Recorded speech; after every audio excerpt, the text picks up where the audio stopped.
Hello everyone, we're going to continue with our computing unit today and we're going to be designing the ground and the walls and the background of our games. So I want you to log into Purple Mash and click on the search bar and you're going to type in 2DIY 3D and you can see it coming up here. That. And it looks as though they have removed the flash option, so you're just left with one version of this software and click on it and then click on it again. And then you've got this pop-up here and I want you to launch the app and then you get another pop-up. So I want you to click on My Game. This gives you many more features and functions of the software than the simple game version does. So click on My Game and then you are ready to start designing your level. A couple of things to point out. So I would recommend saving your game often. And if you click on the lines in the top left hand corner, it brings up this menu. So if you get really frustrated with your game at any time and you want to just start completely afresh, click on New.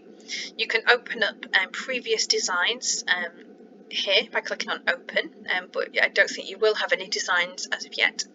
And obviously you can save your game here.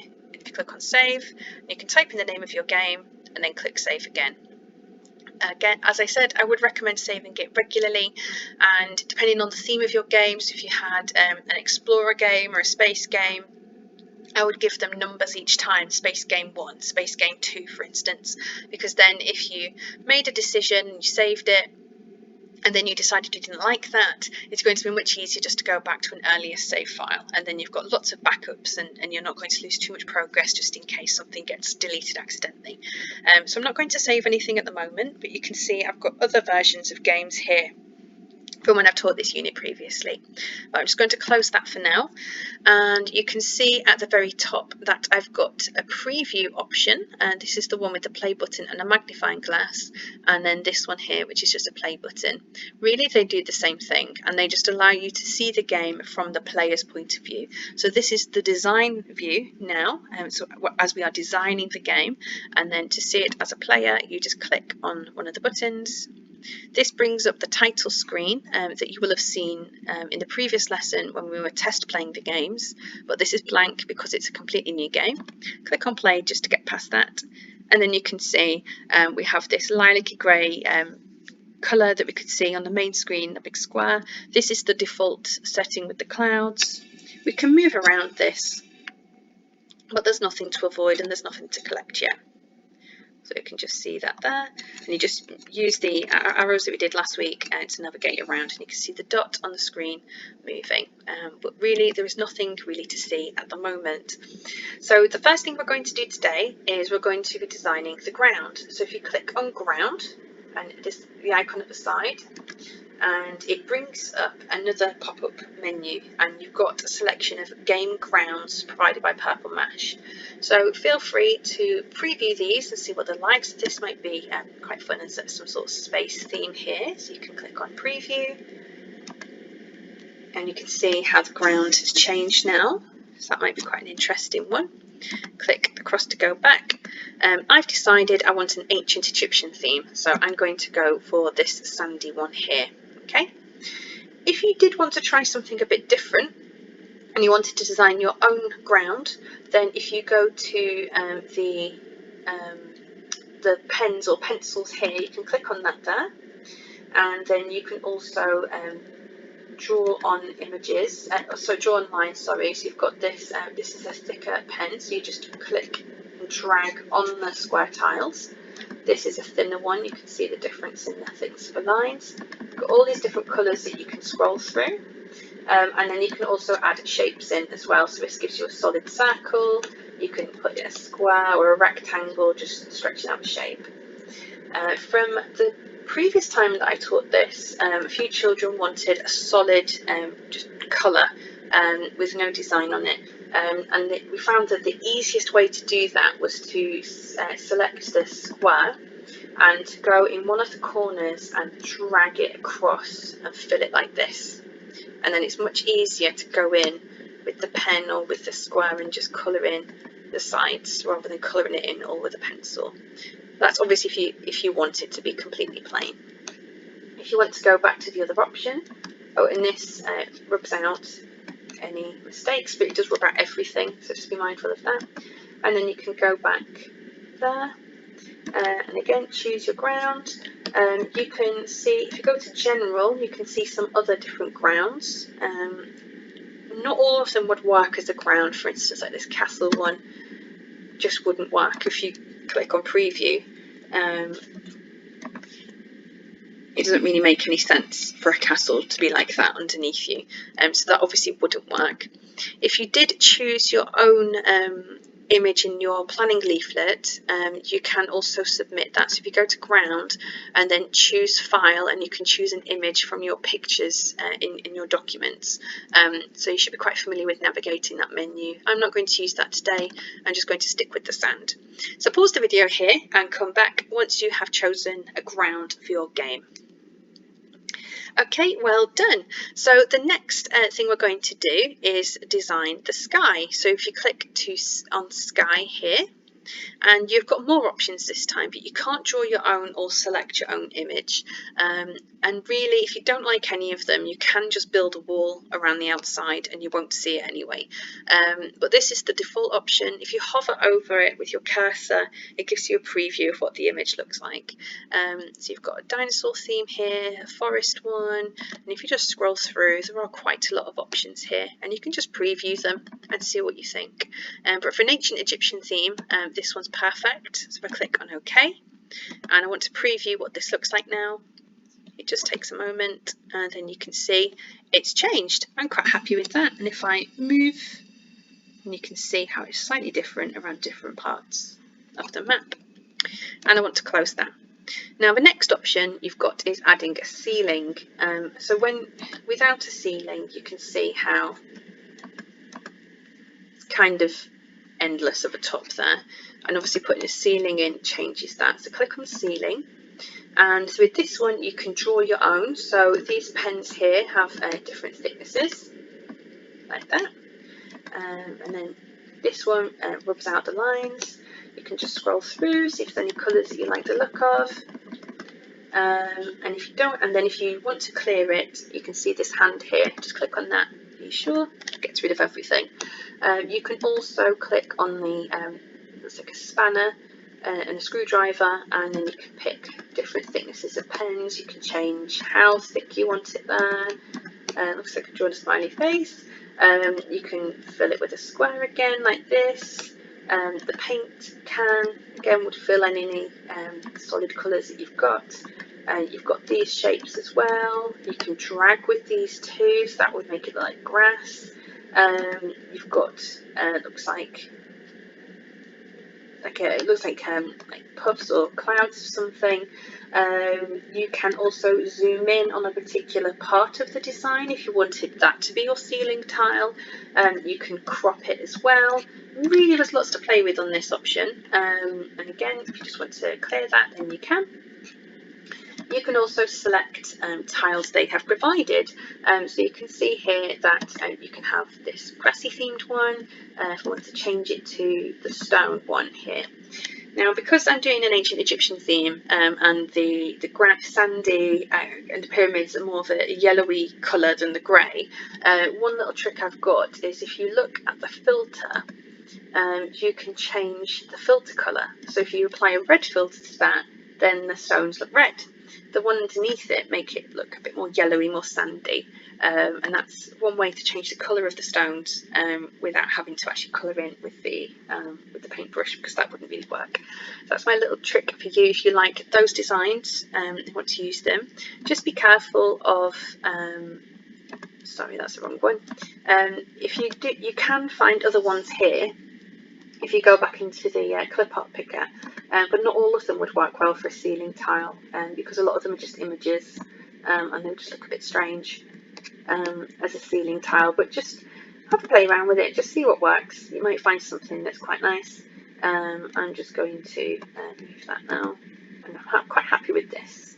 So I'll click on OK, and when I preview again, get past this, you can see now I've got a ceiling, just like that.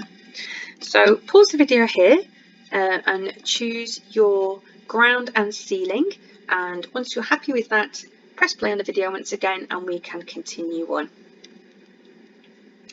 Okay, wonderful. So we've now added a ground, a ceiling and a sky. So the next step is to start adding our walls, which is the fun bit. This is when you get to make the maze. So we can see that there are two default options of walls here.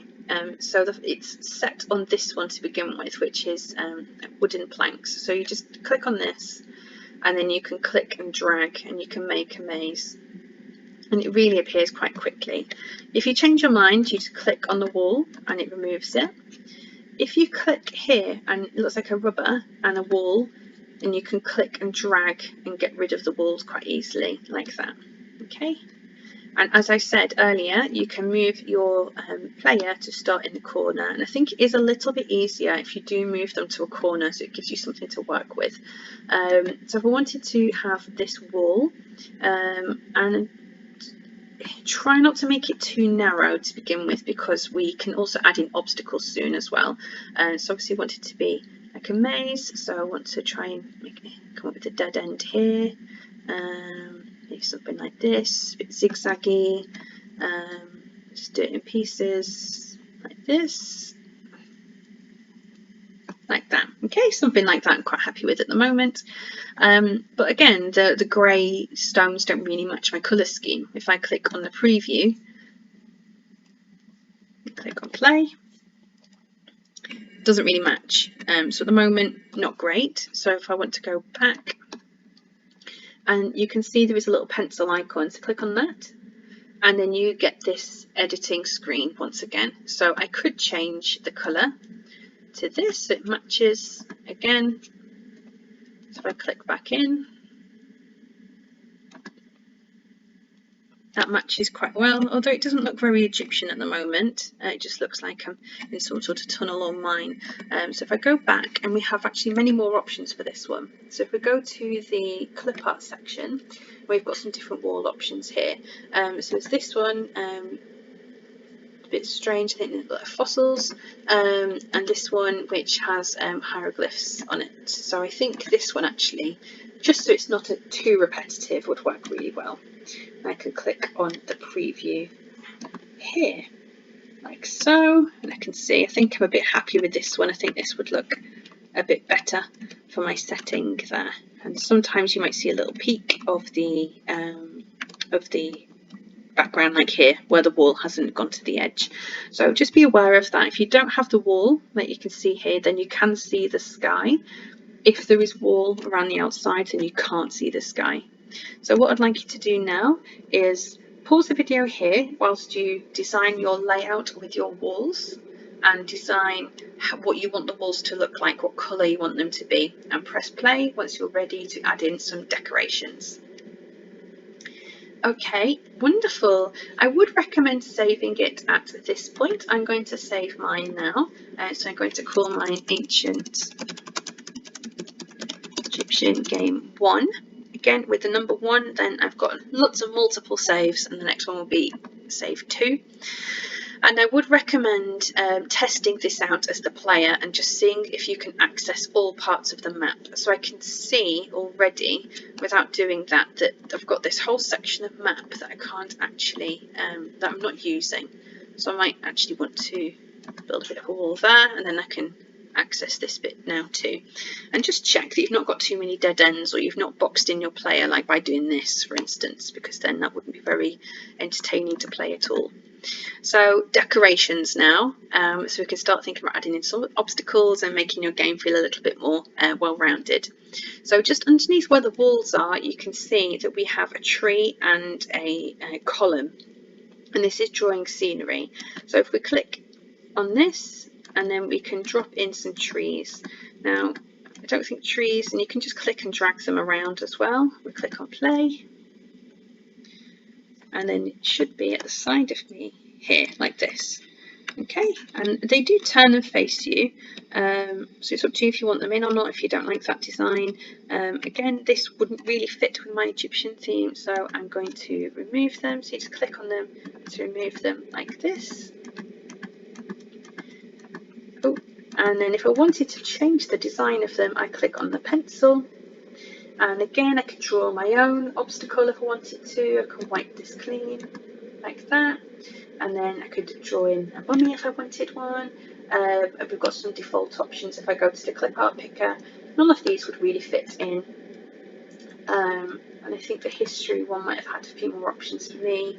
Yeah, so we've got some ancient Egyptian themed ones here like that. So if I wanted to put that one in, and then click on play, and we can see that I've got something that's a little bit more appropriate here. So it's up to you how many you want to have. I might just drop in the occasional one. But they don't cause the player any harm. It is just scenery, just to add to your game. And they suppose they act as a bit of a barrier as well if you want to put them in the way and make openings a bit narrower without using walls and so on. Not too sure about having so many of them, so I might just put them every now and again here. The next thing you can add in is water, and you can change the colour of the water as well, so it doesn't have to be water in yours. But it doesn't cause any damage. It just means that your player can't go across it, so it's more of an obstacle. So you can have blue water if you want it to look like water. So if I put this here, and you can just click and drag this in too, like that. So it's really fast. Click on play, go in again. You can see how it's changed this time. And I can't actually go across it, it just moves me to the side automatically.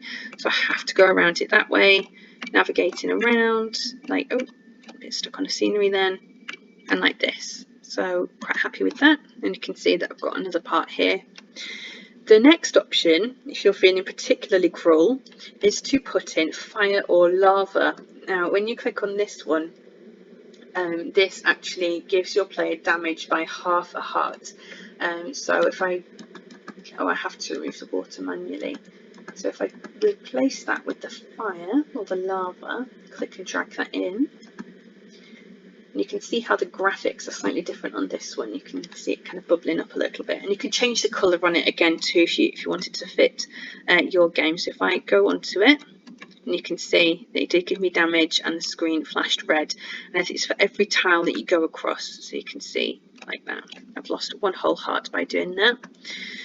Just be careful with how much you use this. If you put it all the way over here, that's not really fair for your player, is it? Because they may possibly lose all of their lives by the time they've got round your course. So think about the difficulty, especially as it's level 1. You probably don't want too many problems for your player, and think about, is it fair for them as well? That's not really fair that they have to lose half a heart, when maybe if you think about it, you can make it challenging but actually achievable. So what I'd like you to do now, and then obviously to remove it, you just click on the obstacle and it will disappear like that. What I'd like you to do now is to pause the video and add in your obstacles, your decoration, your obstacles such as water and fire, and press play on the video once you are ready to finish off with the final section. Okay, wonderful. So I'm just going to put in a couple of finishing touches here, like this. I don't think I can really put too many in because I've left it's quite narrow here. So the final option is to click on the other section, which looks like a director's chair. Now these are just some final finishing touches to the feel of your level. So if you click on that, and then you can go to lighting, and you click on lighting, and there are 4 different options. So you can have really bright lighting. Normal is what I've been using, that's the default setting, and you can have dark and very dark on night time. This one is very, very dark. It's so especially if you've got a ceiling, I don't think it would be as dark without one, but just be careful. Again, it's not too dark and your player can see where they're going. But just try it. It's easily changed if you're not too happy. The dark one, from testing this before, works quite well in this. So if I just click on play, and you'll be able to see how the brightness level changes, a bit spookier like that. So I think that's far better for this sort of theme, especially as we are in an Egyptian tomb here. So if I cancel this, I'm going to go back here, And I can also change the wall height, so I might not like that I can see so much of the ceiling. So if I change the wall height to 2, 6 is the maximum, click on play, and you can see how it's just ever so slightly higher. If I do put it up to the maximum, you can see you can't actually see the ceiling anymore, like this. So it's really, really high. I think I preferred actually with the ceiling, but again, just try it to see what looks what looks good with your design. I'm going to put it back down to 2, I think. And the final option, which I'm not going to use, but feel free if you want to, is to have background music. Now, I suppose this is one of the benefits of you being at home, because in a classroom environment, when there is naturally noise around, it's difficult to record sounds and music that you want in your game. So if you click on the microphone, you have to use the microphone that's on your device. You can record, you can make the music yourself if you want to, or the sounds yourself, or you can record it from something else and have it in the background of your game.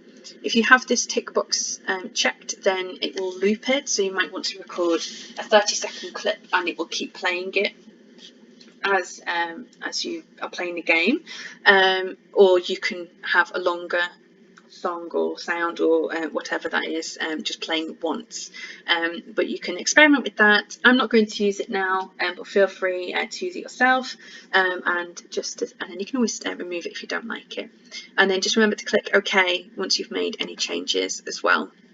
Okay, and that's pretty much it. So your final task is to go to the director's chair and make any adjustments to the lighting and the wall height and so on that you want to, and then to practice playing the game again, and then make sure you save it, because you don't want to lose all of your hard work and progress today and have to remake it all for the next lesson. Okay, so hopefully you enjoyed that lesson and that's looking like it makes sense. I really love this software because it is really, really simple and really straightforward, and it's easy to make and design the games. So I'm going to leave you here. You can spend more time now you're more familiar with what all the icons do and the functions of the design choices. You might want to go in and fine tune and tweak your game, but please make sure you save it so that you are ready to pick it up for your next lesson and continue developing it. I would do ask you though, please don't go ahead and start adding in things that we've not discussed in this lesson. It's important that we are doing it together, and so then you are considering how the game works. So just really spend the time today on designing what you want the look and feel of the game to be. Okay? All right, everybody, take care, have a lovely afternoon and a great weekend, and I'll catch up with you all next week. Bye.